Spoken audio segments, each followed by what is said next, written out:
Bonjour à tous et bienvenue sur Food is Love, j'espère que vous allez bien. Aujourd'hui on va préparer ensemble une petite merveille qui fait la fierté de tous les Réunionnais, mais qu'on prépare également sur l'île Maurice. Et il s'agit du rougail saucisse. Un plat très simple à préparer à base d'oignons, de tomates fraîches, de piments et bien entendu de saucisses fraîches. Un plat qui sera accompagné par un riz blanc délicatement parfumé, une association qui fera de ce rougail un plat complet pour régaler toute la famille. Bien entendu j'inscrirai ma signature en bas de la page. Alors rougail saucisse, c'est parti. Pour réaliser un excellent rougail, la fraîcheur des produits sera primordiale, notamment en ce qui concerne les tomates et les saucisses. Des tomates de saison abreuvées par le soleil et des saucisses préparées par vous-même ou par votre expert boucher sont vivement conseillées. Vous aurez également besoin de quelques épices pour personnaliser votre plat, ainsi que du riz basmati pour accompagner ce rougail. La première étape va consister à faire bouillir nos saucisses entre 5 et 10 minutes. La recette d'aujourd'hui est destinée pour 4 à 5 personnes, donc il faudra compter environ 800 g de saucisses fraîches, qu'elles soient fumées ou pas. Cette étape va nous permettre de dégraisser et de dessaler nos saucisses, et comme vous pouvez le voir, de se débarrasser de toute cette écume qu'on n'a pas envie de manger.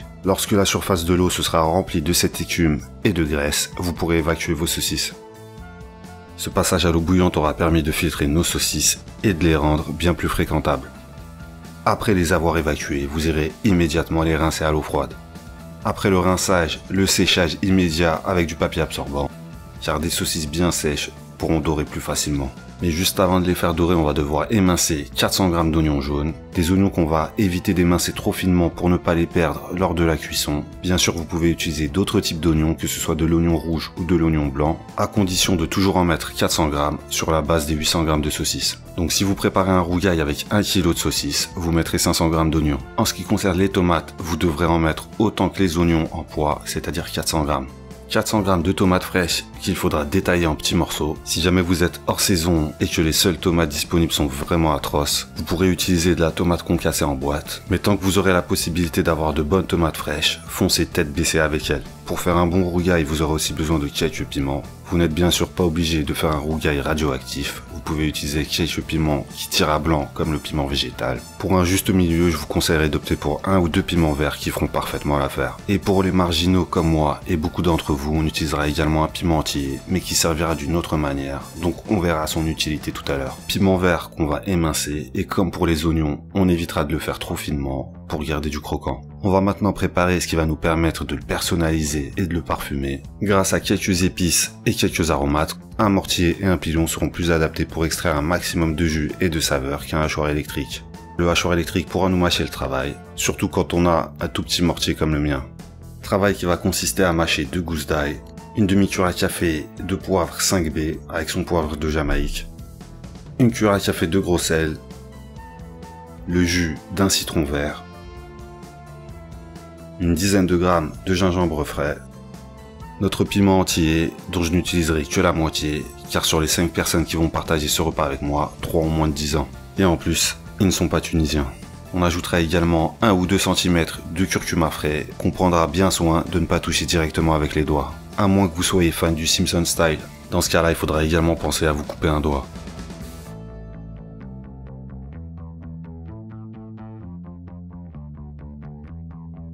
On pilonne autant que faire se peut, notamment jusqu'à ce que l'ail soit totalement réduit en purée et que les grains de poivre soient bien écrasés.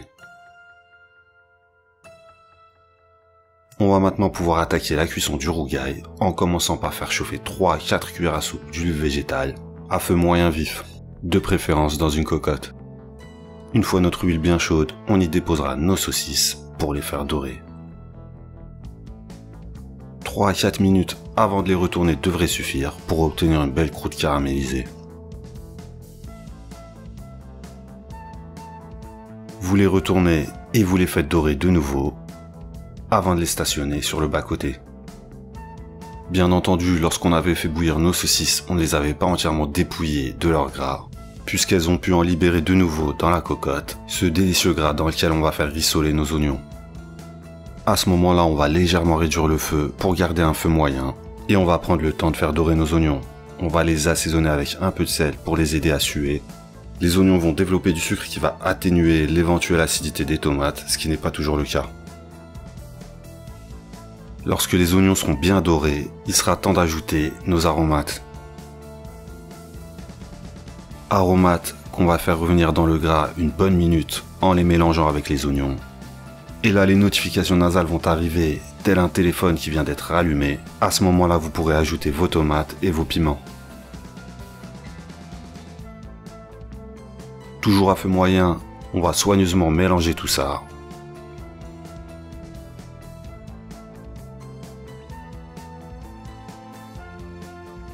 Ensuite, on va légèrement baisser le feu et laisser nos tomates fondre tranquillement quelques minutes, le temps d'aller découper nos saucisses en morceaux de 2 cm environ. Une fois les saucisses proprement découpées, on va pouvoir les balancer dans la cocotte et arroser le tout avec 20 à 25 centilitres d'eau. Et on mélange bien. L'ajout d'un peu d'eau dans la préparation va permettre d'ajouter un peu plus de liaison entre les différentes saveurs, mais encore une fois, va également permettre d'atténuer un peu l'acidité, si acidité il y a. Dès que cette eau va commencer à frémir, vous allez régler le feu sur feu doux moyen, vous allez placer une branche de thym au milieu et recouvrir pour laisser mijoter une trentaine de minutes. Je vous conseille de laisser le couvercle entrouvert afin de pouvoir laisser s'échapper la vapeur, pour éviter que le plat soit noyé par l'eau que les tomates vont rendre. Et pendant que ça mijote, on a largement le temps de se préparer un riz basmati parfumé pour accompagner notre rougail. Pour parfumer ce riz, on va faire roussir dans 2 ou 3 cuillères à soupe d'huile, 3 gousses de cardamome, un clou de girofle et un petit morceau de cannelle, ainsi que 2 feuilles de laurier. On est sur une faible quantité d'huile, donc un feu doux moyen devrait suffire pour la faire frémir. Encore une fois, les notifications nasales vont s'affoler.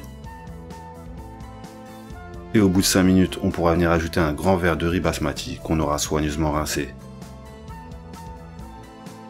On mélange bien, on fait revenir notre riz quelques minutes, et lorsque l'odeur du riz gris vous montera au nez, vous ajouterez 1,5 fois le volume du riz en eau, c'est-à-dire que pour un verre de riz, vous ajouterez 1,5 verre d'eau.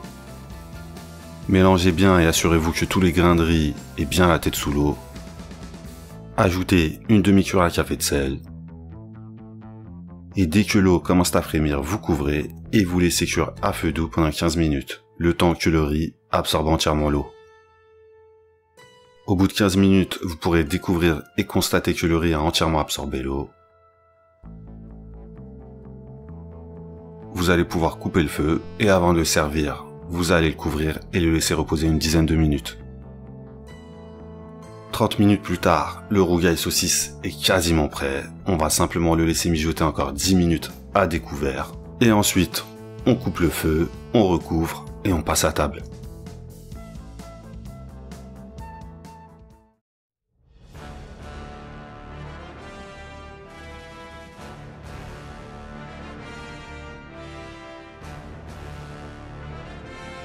N'hésitez pas à rafraîchir votre assiette avec un peu de coriandre ou avec de l'oignon vert et avec du jus de citron vert.